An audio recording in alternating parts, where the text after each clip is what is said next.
They buried an empty casket. And I didn't even know it. That thought wouldn't leave me as I stared at the pink envelope trembling in my hands, postmarked 3 weeks after Ellie's funeral. It was addressed to me in childish handwriting. The letters slanted and uneven, but unmistakably hers. I'd recognize that script anywhere. I taught her how to write it. We used to sit at the kitchen table for hours spelling her name in glitter pens and doodling stars in the margins. But she was gone now. Burned, buried, grieved. And yet here it was, a letter from the dead. The funeral had been closed casket. Too much fire damage, they said. Too much trauma. The Foster family, the Haydens, sobbed their way through the service, clutching each other like they were the victims. I'd barely been allowed near her after she was placed with them, and even less when the system claimed they were better suited to handle her trauma. They called it an accident, a tragic electrical fire that started in the attic and swallowed her bedroom whole. I didn't see her body. No one did. I mourned her through ashes and photographs, blackened, charred, final. Until this moment, I sat at my kitchen table, heart thudding, the house too quiet. I hadn't opened it yet. I was too afraid. This wasn't a lawyer's envelope, not something official from the state. This was personal. It smelled like her. Faint strawberry-scented stickers clung to the seal.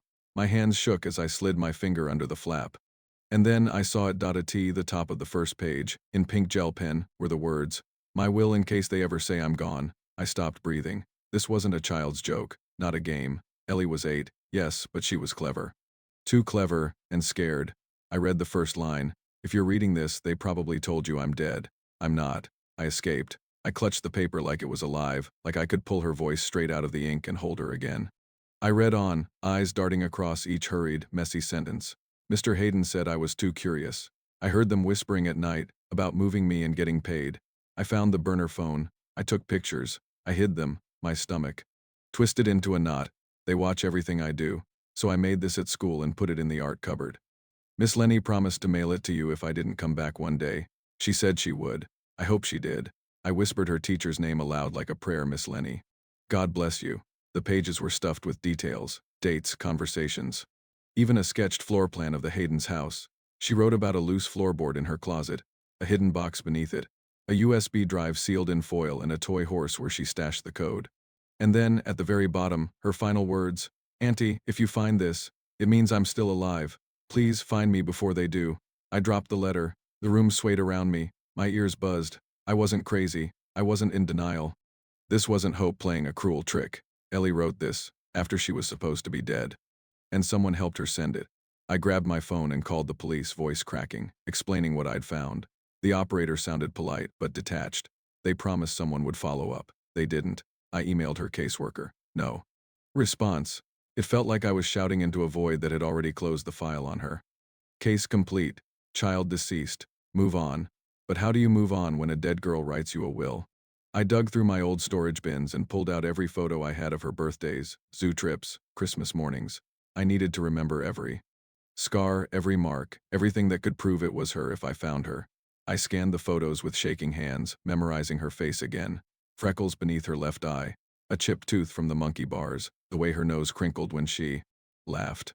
I barely slept that night. I lay awake, the letter beside me, the lamp still on.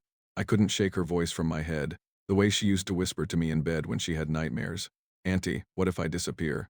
She used to say it like a joke, like some fairy tale. Fear, but now it wasn't a dream. It had happened. Morning came like a punch. Cold light poured through the windows. My heart was already racing before I got out of bed. I knew what I had to do. I packed a flashlight, gloves, and a crowbar, drove to the Haydens' burned-out house, now condemned and surrounded by a sagging orange fence. The roof had collapsed, and the upper windows were blackened voids. But I didn't care. I parked 2 blocks away and walked the rest on foot. There were no cameras, no neighbors. Just the eerie creak of wood and the distant sound of wind rustling dead leaves. I slipped through the side gate. The back door was padlocked, but the basement window was broken. I crawled through, landing hard on soot-covered tiles. The house was a skeleton, blackened walls, burned furniture, a dead, choking scent of ash and mold. But I didn't stop. I knew where her room had been, top of the stairs, second door on the left. The staircase groaned under my weight. At any moment I expected the floor to give out, but it held. Her room was barely standing. Most of the ceiling had collapsed, and her bed was a twisted frame of melted springs. But her closet that survived. I stepped over broken toys and scorched clothes, pulled open the closet door. The inside walls were still intact. I dropped to my knees and felt along the floorboards. One of them clicked. I pried it loose with the crowbar, heart thundering, and there, beneath it, was a tin lunchbox, purple, covered in soot, inside.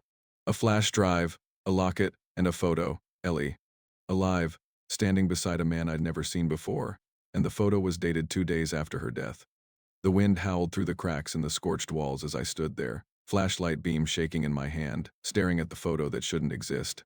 Ellie alive, standing beside a man in a black cap, his face half-shadowed, his hand gripping her shoulder too tightly.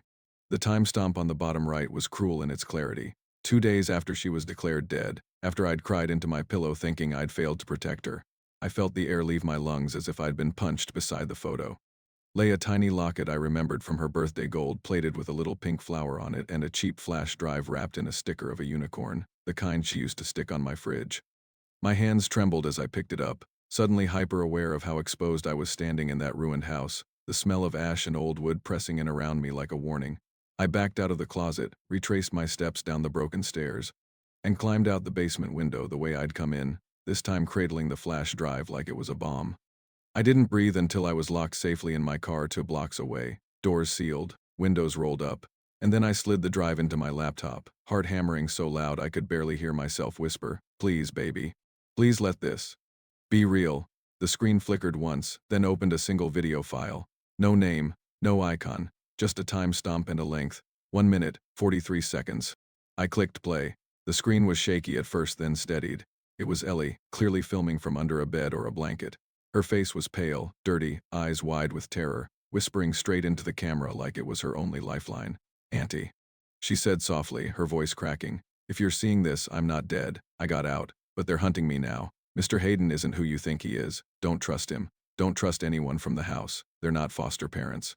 They take kids. They trade them." Her breath hitched. I heard them talking about money, about the pickup, about how I was too nosy, that they'd have to stage something. She paused, as if she heard something behind her. Her hand reached for a small flashlight. Clicked it off, then back on. "I think someone's coming. If I disappear again, please find the red door. The one with the owl. That's where I last saw the other girl. Her name was Tasha." She said to remember the owl. The camera shook violently as she scrambled to hide it, and then static. The file ended. I sat frozen, watching the screen go black, my own reflection staring back at me, ghost white in the laptop's glare. For a long time I didn't move, couldn't. Ellie wasn't just alive, she'd been trying to expose something. Something dark, something organized. And suddenly, every red flag from the last year came flooding back. Ellie's bruises that were explained away as clumsy accidents. Her sudden silences during phone calls. The way her teacher, Miss Lenny, once tried to speak with me privately but was brushed off by the foster care liaison. And then the fire. Too sudden, too convenient, too clean. I had to do something, but what? The authorities wouldn't listen. I already tried.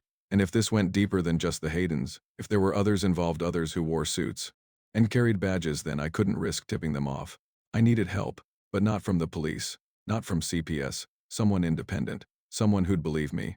I thought of Clara. We hadn't spoken in years, not since college, but she was a journalist now, a good one. The kind who chased truth even when it got her in trouble. I pulled out my phone and dialed, praying she'd answer. She picked up on the third ring. "Eva." Her voice was groggy. "Is everything okay?" "No," I said, my voice breaking. "Everything's wrong." An hour later, Clara sat across from me in my living room, hands wrapped around a cup of coffee she hadn't touched. I'd shown her the letter, the video, the photo. She hadn't said much, just kept looking from the evidence to me, her brow furrowed deeper with every minute. Finally, she spoke. "If this is real and I believe you, it means someone faked a child's death, possibly to traffic her, and then covered it up with a staged fire. That's not just corruption, that's conspiracy." She looked up, "And if you're right, this didn't start with Ellie. There could be more." I nodded, throat tight. She mentioned a girl, Tasha, and a red door with an owl. Clara reached for her bag, pulled out a tablet, and began typing. "Let me dig. If this Hayden guy has any priors, connections, sealed records, I'll find them. And we'll track that owl door. Wherever it is, it matters." But Ava, she leaned forward, voice low, "You need to be careful. If Ellie's still on the run and they're hunting her, then the last thing we want is them knowing we're hunting them." She was right. I'd already broken into a condemned house. And now I was sitting on proof that could unravel something massive. But none of that mattered compared to the single truth beating in my chest like a war drum. Ellie is alive, and she's waiting for me to find her. Later that night, I couldn't sleep. I kept playing the video again and again, pausing on her face, analyzing every whisper. Who was the man in the photo? Why the owl? Why would someone fake a death so convincingly and risk everything just to make one girl disappear? And then, like a whisper from a dream, her last sentence echoed in my ears. Don't trust Mr. Hayden. I opened my laptop again and searched. Mr. Hayden, full name, Gregory Hayden, decorated firefighter, foster parent for 10 years, commended for bravery in multiple house fires, a local hero, but 5 of the foster kids placed under his care in the last decade. Reported deceased, each. 1. Accidental deaths, each case. Closed, each casket. Sealed. And suddenly, the real fire had only just begun. Gregory Hayden was the kind of man people didn't question. A uniformed hero. A local firefighter with medals pinned to his chest and stories of bravery that echoed in every corner of the town. He'd saved a mother and child from a house explosion. In '09, pulled a dog from a blaze in '11. When he and his wife opened their home to foster children, the community praised them like saints. They were trusted, untouchable, the kind of people small towns rally behind. So when the fire happened, the one that supposedly took Ellie, no one raised an eyebrow. No one looked closer. No one asked why her body couldn't be viewed. Or why the coroner's report was so thin. But now I knew why. Ellie's video showed his face, clear as day. Not running into the flames, not carrying her out, but stalking her, flashlight in one hand, rope in the other. She was hiding, breathing hard, trying to escape, and he was hunting her. The man everyone trusted had orchestrated her disappearance. And somehow he'd made the world believe she was dead. I went to the police. Again, this time with the flash drive, the photo, and the will. I sat in a too-bright room with a detective who looked half-interested and smelled like too much coffee. He took the drive, promised to review it with the tech team, and assured me someone would be in touch. They never were. Days passed, then a week, and suddenly I wasn't a concerned ant, I was a problem. I was told to stop calling, told the case was closed pending any new forensic evidence. I wanted to scream. I wanted to drag every badge-wearing coward back into that burned house and shove the truth down their throats. But I didn't have time for rage. Ellie was still out there, and she was running out of places to hide. So I called Clara. She didn't hesitate. Within hours, she was sitting in my kitchen again, a laptop open and phone buzzing beside her already. Cross-referencing names, faces, and dates. If this is as big as it seems, she said, we can't wait for the system to catch up. We have to follow the trail ourselves. And that's exactly what we did. It started with a blurry security photo from a gas station in Ohio, a little girl in a hoodie, standing beside a vending machine, a pink ribbon barely visible in her pocket. It was taken 4 days after the fire. Clara got it from a friend at a local news station. Then we found another lead. A clerk at a rest stop in Indiana remembered a girl who kept watching the door like she expected someone to follow her. She left behind a drawing in the trash. A horse, the same way Ellie always drew them, with a crooked deer and tiny stars for eyes. Everywhere we went, we were too late, one step behind her, but the pattern was clear. She was moving north, always. Alone, always fast. The last solid lead came from a battered women's shelter in Michigan. The receptionist remembered her instantly. Called herself Hope, she said. Didn't talk much, but she helped the little ones with their homework. Sweet kid, but Hope left after just 3 nights. No ID, no records, just vanished. Then came the message. An anonymous email. Sent to Clara's tip line. No subject, no name, just one sentence. I saw the girl from your article. She's with the Light of Dawn people outside Detroit. Attached was a photo, grainy, taken through a wire fence, of a small figure. In a gray robe, walking between cabins. Her head was down, but I'd know that scar on her hand anywhere. The one she got falling off her bike when she was 6. I zoomed in on the ribbon tied around her wrist. Pink, frayed, faded, but it was hers. I knew it. Clara stiffened beside me. Light of Dawn, she muttered, typing rapidly. They're one of those isolationist religious communes. No phones. No internet. They claim to cleanse children from worldly corruption. Her voice turned hard. They've been investigated before. Once in 2018, but the case disappeared. My heart dropped. We're going there, I said. She looked at me. We'll need a cover. Within 2 days, we'd secured fake volunteer identities and drove out to the wooded outskirts of Detroit, where the commune sat behind high wooden fences and faded signs that read "Children of Light and only the pure may enter."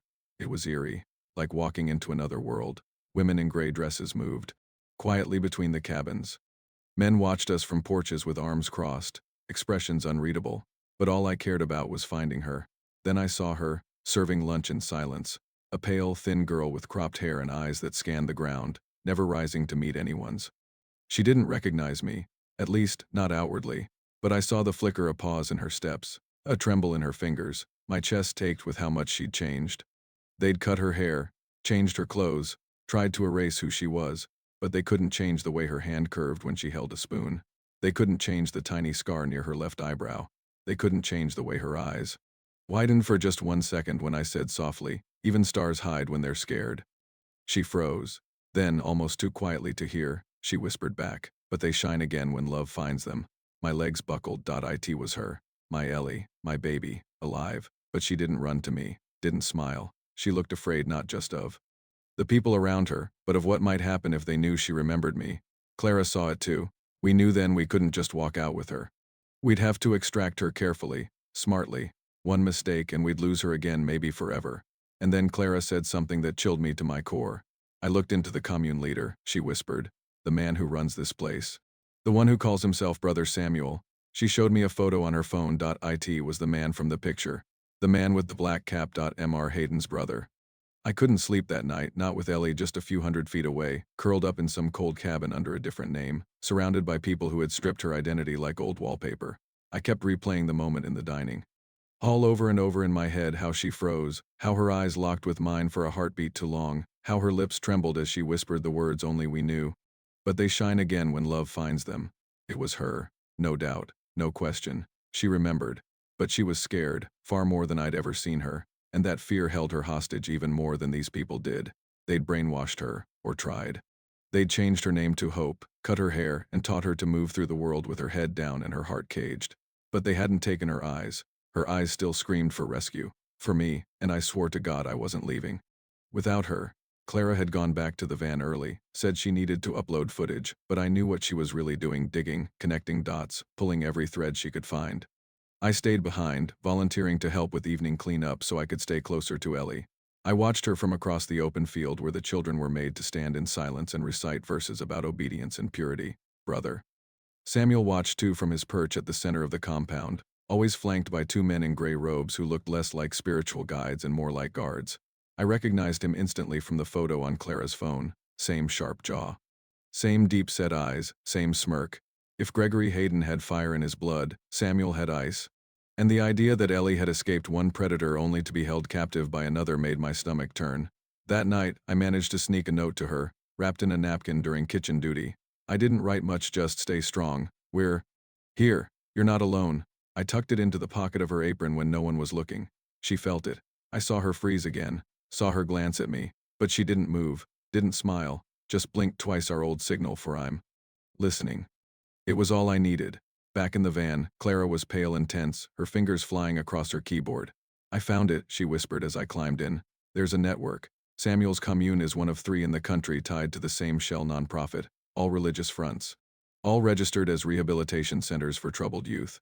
Guess who the board members are?" She turned her laptop toward me.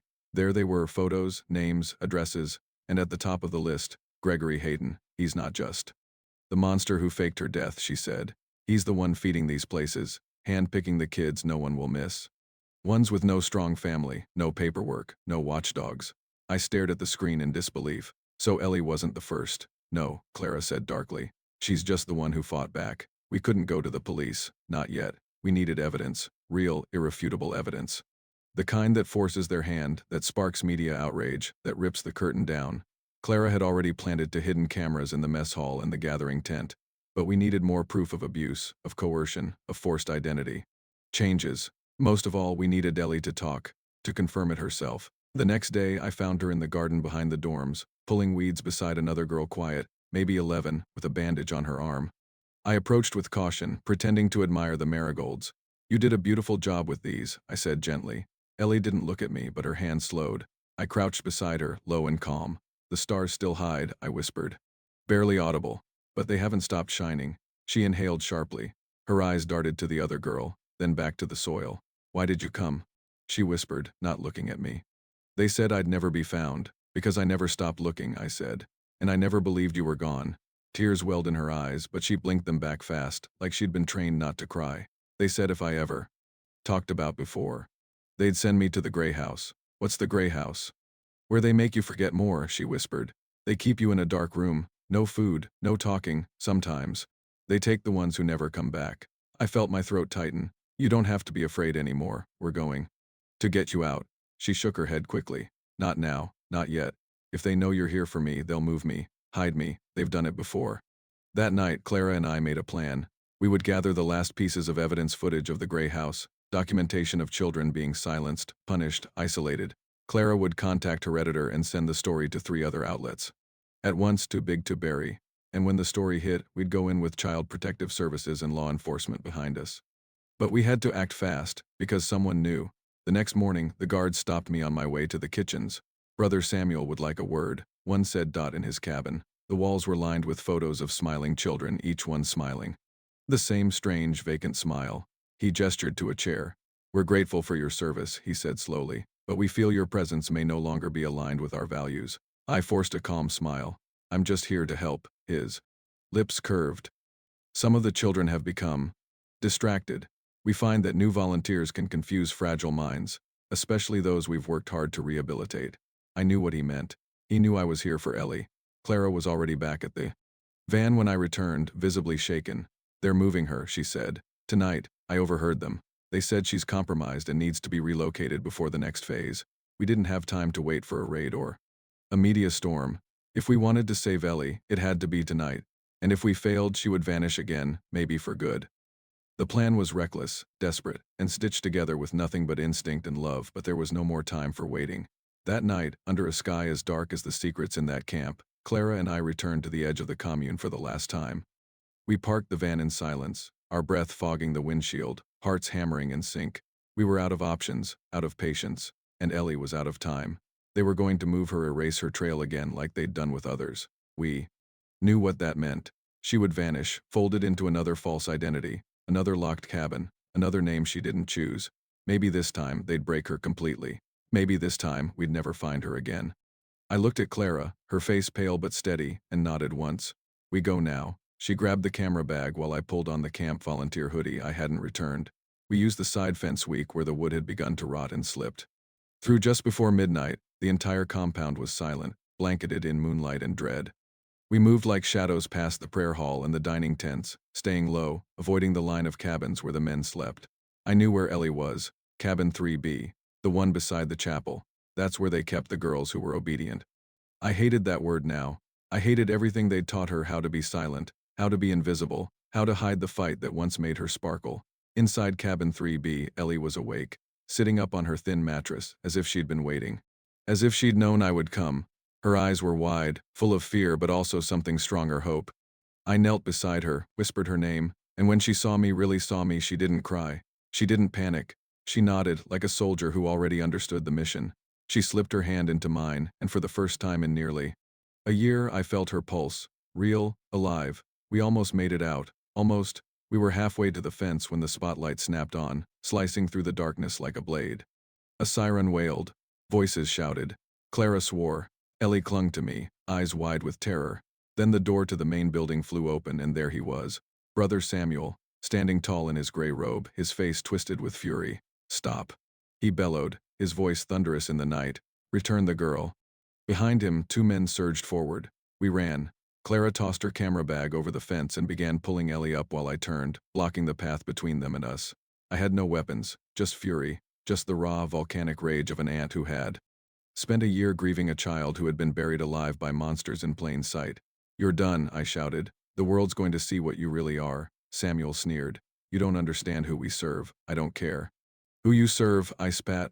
You're not taking her again. Clara yanked Ellie over the fence just as the men closed in. I scrambled up after them, nails digging into the wood, legs burning, and we tumbled onto the other side just as the sound of sirens exploded in the distance. Not just one, multiple. Red and blue lights flashed through the trees as marked police. SUVs and state child welfare vans tore down the dirt road toward the compound. Clara had sent the footage. The article had gone live, and real people had read it, had believed it, had acted. Everything happened in a blur. Officers stormed the commune. Agents pushed past stunned members, separating children from adults. Samuel tried to run. He didn't get far. He was tackled by 3 officers and pinned to the ground, his robe flapping like a fallen flag. Clara was shouting names. These 2 were guards. There's a girl named Tasha. We think she's in the Gray House. As CPS agents flooded the cabins, pulling children into vans wrapped in warm blankets, Ellie clung to me the entire time, her fingers digging into my jacket like claws. She didn't speak. She didn't cry. She just held on, as if letting go meant she'd disappear again. They took our statements, verified the footage, took the flash drive, the letters, even the photo I'd found in the burned house. For the first time, the system didn't shrug. It roared to life. Investigations opened. Arrests were made. The press circled like hawks. And in the center of it all, my niece sat in my arms, small and silent, her head on my shoulder, eyes closed. They tried to take her for evaluation that night. Trauma protocol, foster placement. I said no. This time they listened. Weeks passed. Ellie moved back in with me into her old room, now repainted in soft yellows, her favorite books lined back up on the shelf. It wasn't perfect. She didn't speak for days, slept with the lights on, flinched when doors creaked. But slowly, piece by piece, she began to return. She started drawing again, sketching floor plans, secret doors, hidden rooms. Sometimes she'd draw me. Sometimes she'd draw horses with crooked ears and stars in their eyes. And one afternoon, she handed me a new story she'd written, in pink gel pen, each page filled with careful loops and doodles. At the bottom, she'd signed her name, Ellie Hope, the girl who came back from the fire. I cried when I read it, because it wasn't just a story. It was a resurrection. She had faced the flames, the fear, the men who tried to erase her, and she'd come out the other side stronger. Not untouched, not unscarred, but alive, alive. In a way they never wanted her to be, full of voice, full of story, full of fight. Sometimes I wonder what would have happened if that envelope had never arrived. If her will had never been mailed. But she believed someone would find it. She believed in me, even when the world buried her. And because she believed, because she fought, the truth rose from the ashes. They faked a fire to hide her. But in the end, that fire set her free.